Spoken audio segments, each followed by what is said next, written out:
आज हम सीखेंगे सब्जियों के नाम। टमाटर,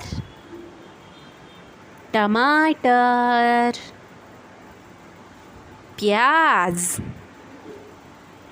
प्याज।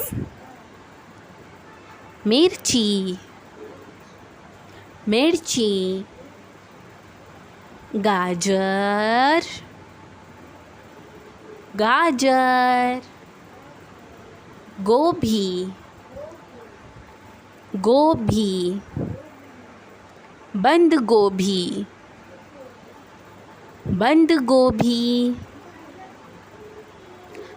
लौकी, लौकी। कद्दू, कद्दू। लीमू, लीमू। आलू, आलू। बैगन,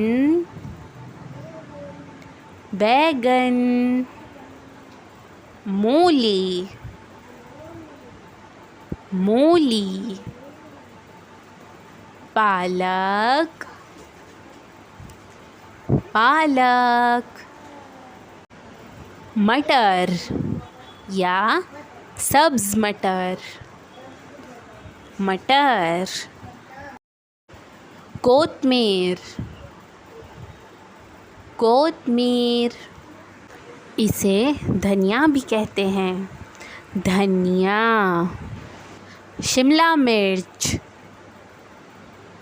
शिमला मिर्च। अदरक, अदरक। लहसुन, लहसुन। अगली वीडियो में हम सीखेंगे फलों के नाम, इसीलिए चैनल को सब्सक्राइब कर लीजिए।